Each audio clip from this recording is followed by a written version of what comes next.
ಬೆಳಗಿನ ತಿಂಡಿಗೆ ಹೆಲ್ದಿಯಾಗಿರ್ತಕ್ಕಂಥ ರಾಗಿ ಇಡ್ಲಿ ಇಷ್ಟೊಂದು ಸಾಫ್ಟಾಗಿ ಬರಬೇಕು ಅಂದರೆ ಇದಕ್ಕೆ ಪರ್ಫೆಕ್ಟಾಗಿರ್ತಕ್ಕಂಥ ಬ್ಯಾಟರ್ ರೆಡಿ ಮಾಡ್ಕೋಬೇಕು.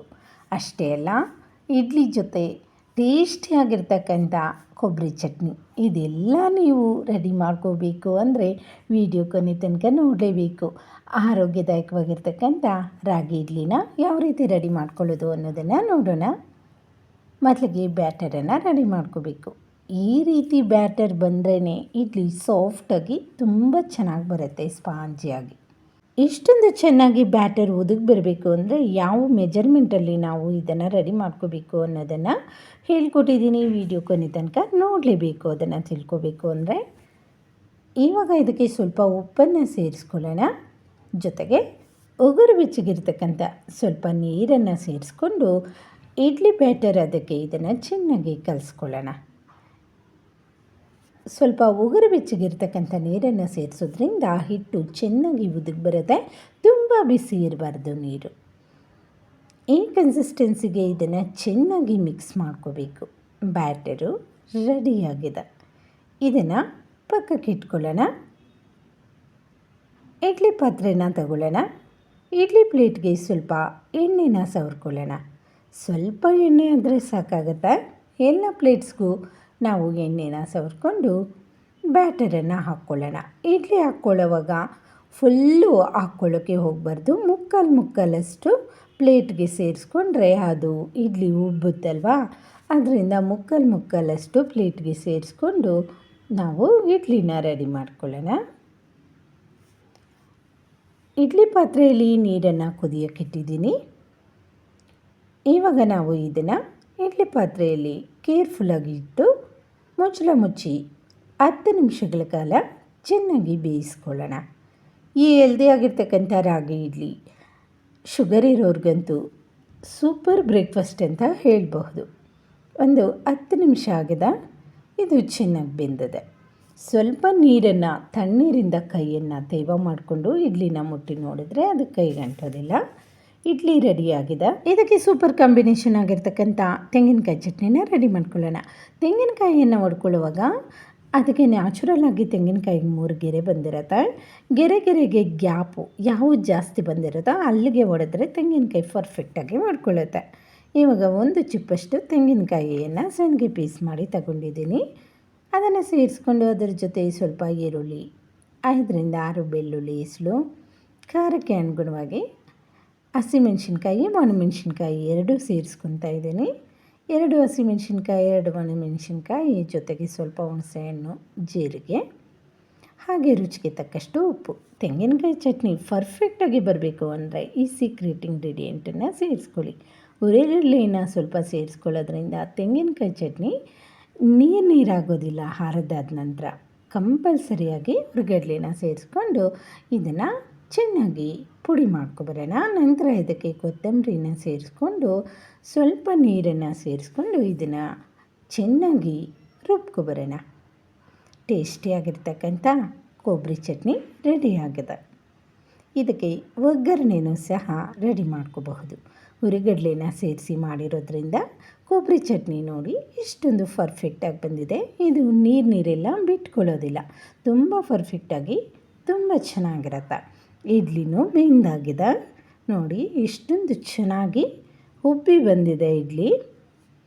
ಇವಾಗ ಇದನ್ನು ಸ್ವಲ್ಪ ತಣ್ಣಗಾದ ಮೇಲೆ ಇಡ್ಲಿ ಪಾತ್ರೆಯಿಂದ ತೆಗೆದ ತಕ್ಷಣ ಇದನ್ನು ತೆಗಿಯೋಕ್ಕೆ ಹೋಗಬಾರ್ದು. 1-2 ನಿಮಿಷ ಬಿಟ್ಟು ನಾವು ಇಡ್ಲಿನ ತಗೋಬಹುದು.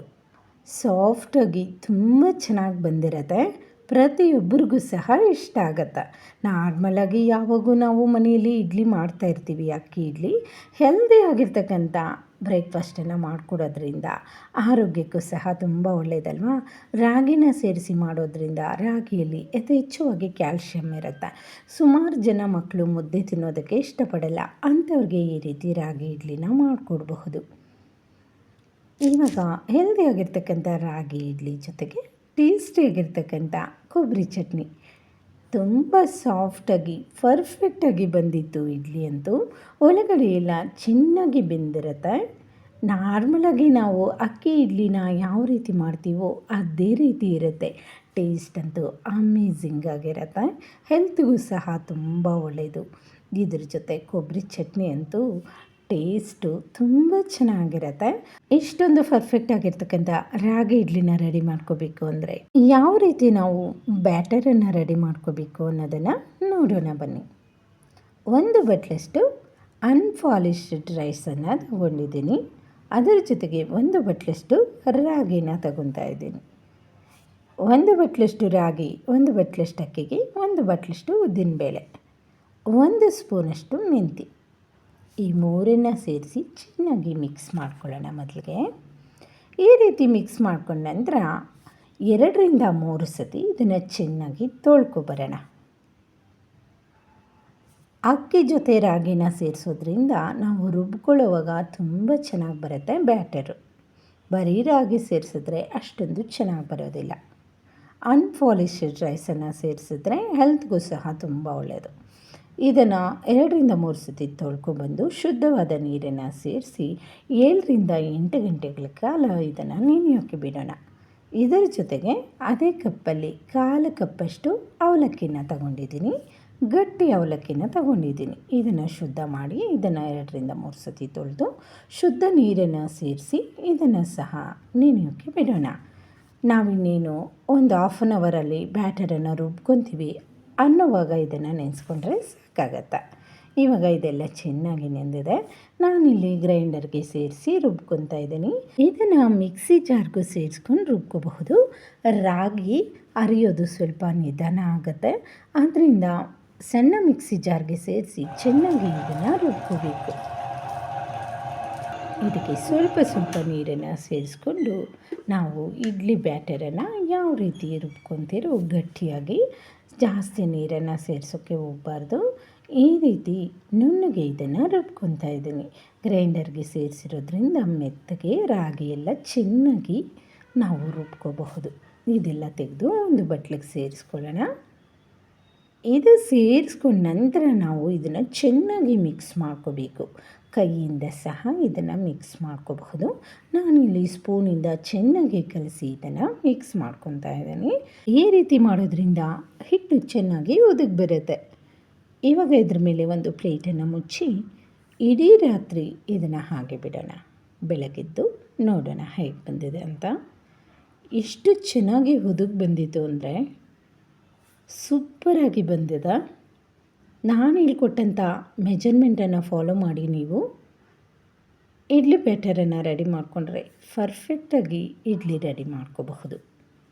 ನನಗೆ ಇಡ್ಲಿ ಮಾಡೋದಕ್ಕೆ ಬರೋದೇ ಇಲ್ಲ ಅನ್ನೋ ಮಾತೇ ಇಲ್ಲ. ಈ ರೀತಿಯಾಗಿ ನೀವು ಹೆಲ್ದಿಯಾಗಿರ್ತಕ್ಕಂಥ ಬ್ರೇಕ್ಫಾಸ್ಟನ್ನು ರೆಡಿ ಮಾಡ್ಕೋಬಹುದು. ನಾವು ರಾತ್ರಿ ಹಿಟ್ಟನ್ನು ಕಲಸುವಾಗ ಉಪ್ಪನ್ನು ಸೇರಿಸೋದಿಲ್ಲ. ಬೆಳಗ್ಗೆ ಸೇರಿಸ್ಕೊತಾ ಇದ್ದೀನಿ ಉಪ್ಪು.